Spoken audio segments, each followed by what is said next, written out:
बहुत पुरानी बात है।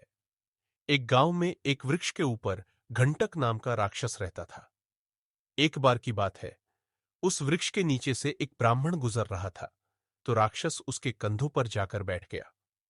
राक्षस ब्राह्मण के कंधों पर बैठते ही ब्राह्मण से कहने लगा, हे ब्राह्मण, तुम मुझे पास के सरोवर तक ले चलो।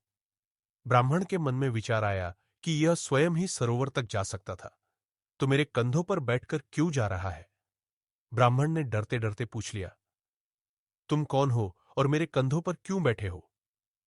राक्षस बोला, मैं एक राक्षस हूं और मेरा नाम घंटक है, और तुम मुझे सरोवर तक ले चलो, नहीं तो मैं तुम्हें खा जाऊंगा। ब्राह्मण ने राक्षस से पूछा, तुम खुद ही सरोवर तक क्यों नहीं चले जाते?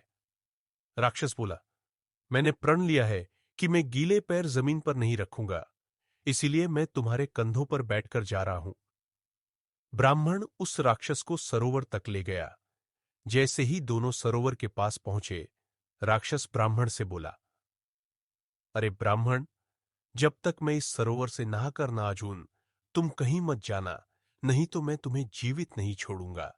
जैसे ही राक्षस सरोवर में नहाने के लिए गया, ब्राह्मण ने सोचा कि अगर यह राक्षस सरोवर से नहाकर आ जाता है तो पक्का ही यह मुझे खा लेगा, और अगर मैं भागता हूं तब भी यह मुझे दौड़ी डाचकर पकड़ी डाच लेगा और खा जाएगा।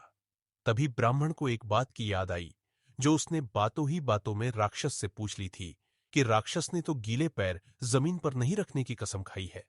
बस क्या था, ब्राह्मण ने उस स्थान से दौड़ डीडा लगा दी, और राक्षस उसे देखता ही रह गया, क्योंकि उसके पैर सरोवर में गीले हो गए थे और वह गीले पैर जमीन पर नहीं रख सकता था।